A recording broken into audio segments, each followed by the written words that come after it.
Setiap hari di sekolah, anak-anak belajar banyak hal. Ada matematika, IPA, bahasa Indonesia, dan lainnya. Tapi, pelajarannya dipelajari satu persatu, tidak dicampur. Cara belajar ini disebut pelajaran terpisah atau separate subject curriculum. Tapi, apakah ini cara yang terbaik untuk anak-anak belajar?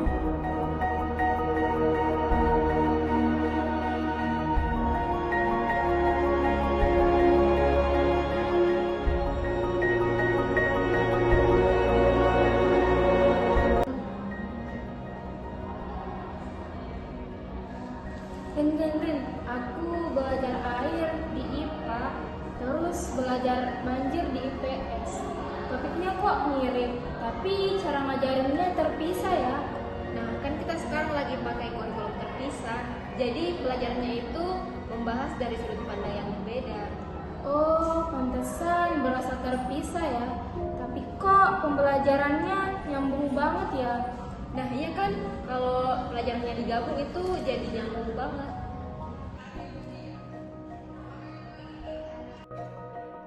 Dalam kurikulum terpisah, pelajaran seperti IPS punya ruang sendiri untuk mengeksplorasi tema sosial, budaya, dan lingkungan secara mendalam. Contohnya, ketika membahas banjir di pelajaran IPS, kita tidak hanya menyebutnya sebagai peristiwa alam. Kita ajak anak-anak memahami dampaknya terhadap kehidupan masyarakat. Contohnya, evakuasi, kehilangan mata pencaharian, hingga upaya gotong royong warga. Ini memungkinkan siswa benar-benar fokus pada aspek sosial tanpa harus membahas sains atau angka secara langsung.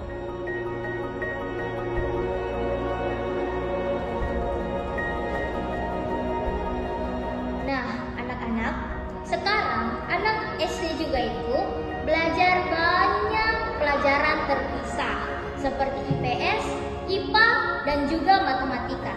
Tapi dalam kehidupan sehari-hari kita, semua itu saling ketergantungan atau saling terhubung.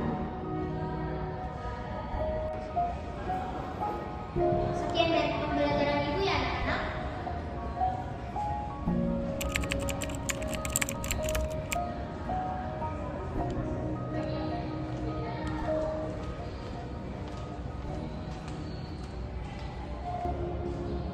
Ya, Assalamualaikum warahmatullahi wabarakatuh. Dalam kurikulum terpisah, setiap mata pelajaran berdiri sendiri. Ini memberi saya ruang sebagai guru matematika untuk membangun pemahaman siswa secara sistematis. Contohnya, saat saya mengajarkan bangun ruang, saya bisa fokus mengenalkan bentuk-bentuk seperti kubus, balok, tabung, dan kerucut tanpa harus mengaitkannya dulu dengan pelajaran lain.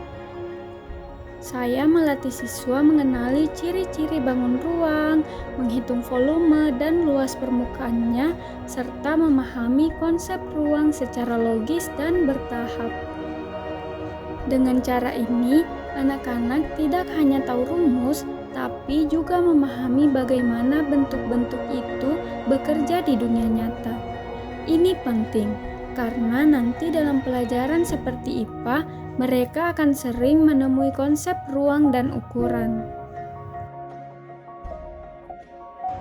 Kalau pelajaran dipisah-pisah, anak-anak bisa jadi lebih fokus saat belajar. Misalnya, saat belajar matematika, maka anak-anak bisa lebih fokus menghitung.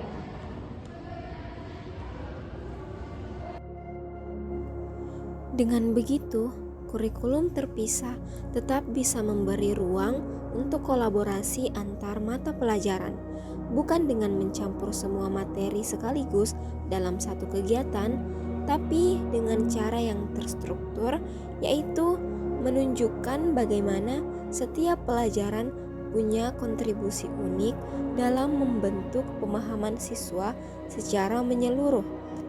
Nah, misalnya saat siswa belajar bangun ruang di matematika, mereka memahami konsep bentuk, ukuran, dan ruang secara logis. Nantinya, ketika mereka belajar IPA dan membahas benda-benda di sekitar atau struktur tubuh manusia, pemahaman itu membantu mereka membayangkan dan menganalisis dengan lebih jelas. Jadi, meskipun diajarkan secara terpisah, antar mata pelajaran tetap saling mendukung.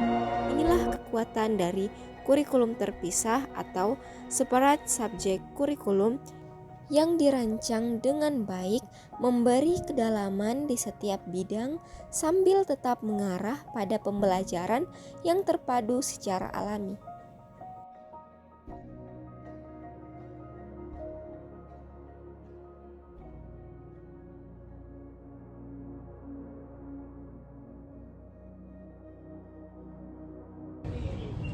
Aku suka kalau belajar lewat proyek. Jadi aku tahu mengapa air itu penting dan bisa bantu orang lain juga. Kita bisa mulai dari pelajaran tematik, proyek kelompok, dan cerita yang menyatukan banyak pelajaran. Yang penting anak-anak tetap senang belajar dan paham kenapa mereka belajar. Belajar itu nggak harus terpisah-pisah. Dunia kita saling terhubung. Begitu juga pelajarannya. Terima kasih. Dadah.